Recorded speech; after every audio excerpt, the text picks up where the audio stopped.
अस्सलामुअलैकुम, आप देख रहे हैं निज़ाम टीवी। मैं हूं सवात नान। शेयर करते हैं एक अहम खबर। Asif Khan chairman Lahore hotel and tourism association Lahore chamber of commerce की स्टैंडिंग कमेटी होटल अफेयर्स के 7वीं मरतबा कन्वीनियर नामजद सदर Lahore chamber of commerce and industry Fahim ur Rehman Sehgal ने नोटिफिकेशन दिया। इस मौके पर आसिफ खान का निज़ाम टीवी से गुफ्तगू करते हुए क्या कहना था, आपको सुनाते हैं।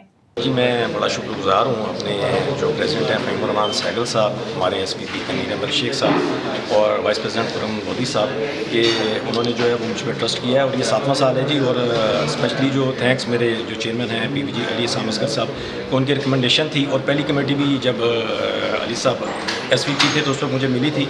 और अल्हम्दुलिल्लाह अब ये देखें कि जिस तरह हमारा जो बयानिया था PPP अलायंस का, PPG का, ताजिर की इज़्ज़त, ताजिर का तहफ़्फ़ुज़, तो जिस तरह ये दूसरा साल है जी सर्व हुआ है बिज़नेस कम्युनिटी को, और वो बयानिया जो है वो खिदमत के ज़रिए सच होता दिखाई दे रहा है। यही वजह है कि आप देखें कि एसोसिएशंस, यूनियंस आए दिन जो है वो PPG में शुमूलियत इख्तियार कर रही हैं और इसी तरह PPP अलायंस जो है वो मजबूत हो रहा है। तो इंशाल्लाह इसी लेगेसी को हम आगे लेके चलेंगे और अपनी जो इंडस्ट्री है और जो हमारी बिज़नेस कम्युनिटी उसकी खिदमत करेंगे।